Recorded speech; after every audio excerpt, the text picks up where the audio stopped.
Hi there, this is Chinkitan. For tonight's episode, I want to dedicate this especially to mga housewife. Okay, this kind of tricky a little bit because my wife's not here. So I wrote this blog. And honestly, nagpapasalamat ako sa misis ko that she really practices what she says. And the topic I'd like to share with you tonight is, are you having a hard time obeying and submitting to your husband's decision? Anong ibig sabihin?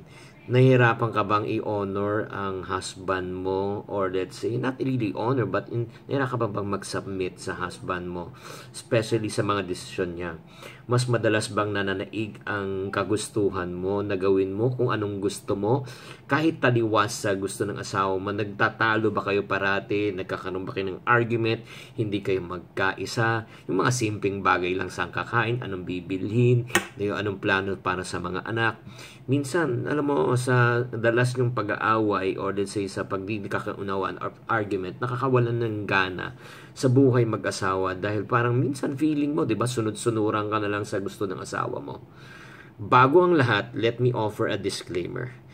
Hindi applicable itong pinagsasabi ko na sa mga gustong pagawa sa iyo ng asawa mo na ika nga na alam mong mali at may kasalanan. 'Di ba? That's beyond the point. What I'm trying to say is things that can probably iba lang yung preference nyo, kaya kayo disagree. So one thing I learned about marriage for over 16 years, this is a contract not between two individuals, but this is a contract between you, your husband, your spouse, and God. This is a three-way thing because God instituted marriage. Malinaw din na may utos ang Diyos na yun nga, in the sense of submission. Again, don't quote me on this, but take this against God. It says, wives, submit to your own husband as of the Lord. Okay? Bago mag-react ulit ang mga kabaihan, okay, wait, hinay-hinay lang. Promeno muna tayo. Lilinawin ko lang ibig sabihin pagsasubmit ng asawa ng isang babae sa kanilang asawa. Ang pagsasubmit, ang ibig sabihin po, it doesn't mean, number one, wala ka ng karapatan na mag-voice out ng opinion. Okay, that's wrong. Number two, na hindi ka na pwede mag-decide. Ultimately, you and both of you should agree. And syempre, hindi ibig sabihin, hindi ka na pwede mag-decide. At number three, hindi ibig sabihin na susundin mo na lahat ng desisyon ng mister mo. Okay? I hope na maliwanag yan. Ngayon, now, let me continue and let me address yung mga concern ng mga misis na nahihirapan na sundin ang desisyon ng mister mo. Ito naman, tatawag na ako ng kakampi. Okay? Tatawagin ko na yung kakampi ko para hindi na nanggagaling sa boses ng isang lalaki. Tawagin ko na lang at nanggagaling sa boses ng isang babae. Mahal, dito ka. I need your help. Okay. Diba, yun nga, sinasabi ko na there are actually, mahirap kasi minsan mag-submit yung mga babae sa mga mister, di ba? Dahil nga nagtatalo sila. Para sa akin, di ba, mas mabilis na mag-submit ang babae if they understand. First, allow me to explain, hindi ko dinidefend ang mga asawa nyo, please, Number one, you got to analyze where we are coming from. Kaming mga kalalakihan, saan ba kami nanggagaling? Maari ang desisyon ninyong dalawa ay may valid yung points, but you have to analyze ano yung pinanggagalingan niya, ano yung gusto niya. For example, gusto mo maliit na bahay. Okay?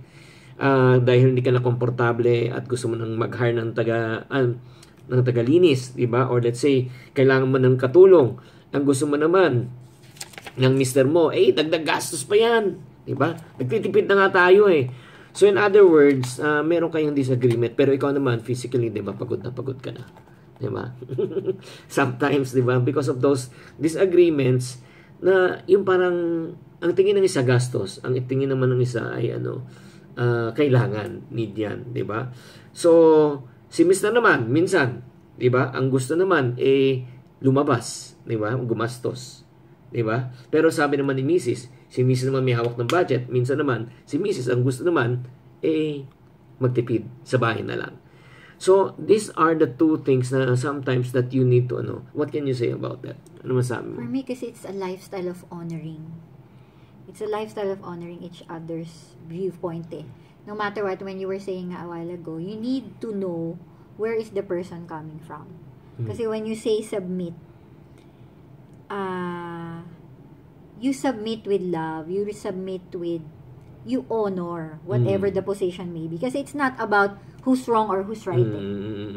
It's about, why do you, kasi nagkakaroon lang ng parang, nakakatakot submit. Ano ba yan? Lahat ba ng desisyon ko, kailangan approve na lalaki, dadaan sa lalaki. It's not like that eh. Like, you and me, when we make major decisions, and then, we always talk about it. And then, we talk about it first. But then again, on my end, because I know my role, and I embrace my role by God's grace, na no matter what, I allow you to make mistakes. I allow you to, kung ano naman, good decisions, I will rejoice with you as well. Kasi ganun ang husband and wife eh. We need to support one another.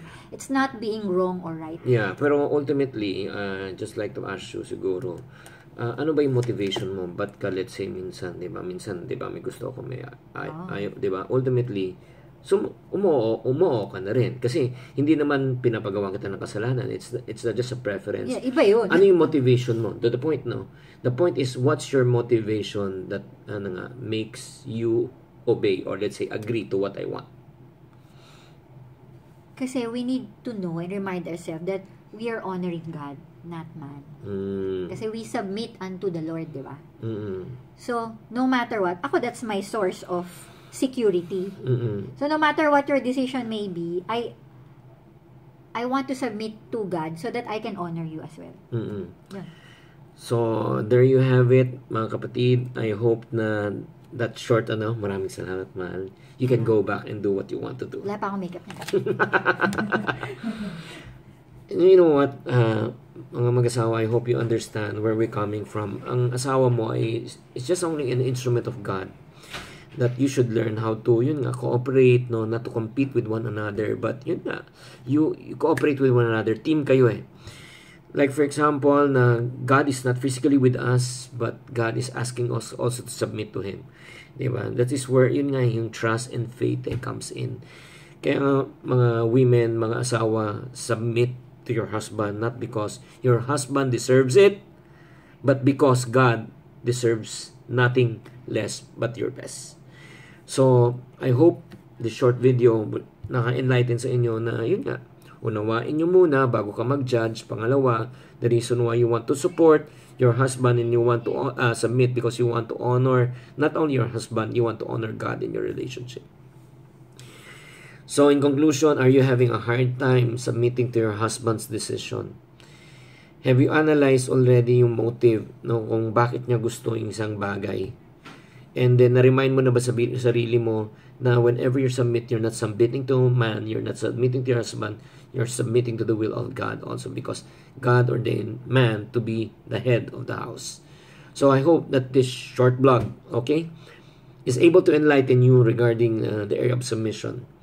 And by the grace of God, me and my wife for over 16 years, naiwasan namin maraming issue because napag-usapan namin to and we agree. And I thank God also na my wife allows me to make mistakes. I make mistakes. And if I do make mistakes, she supports me. Okay? Thank you very much for tuning in, and I hope this blog can really help you for happy wife and happy life. And if you want to know more on how you can really encourage your marriage, I encourage you to grab this book called Happy Wife, Happy Life. There are a lot of nuggets that you can pick up from here, and I know it can help your marriage. I thank God for people speaking to our marriage. That's the reason why we're so blessed and we're so encouraged. Right now, we want to bless you back. Again, I encourage you to always love your wife, to love your husband unconditionally, just like as you love God.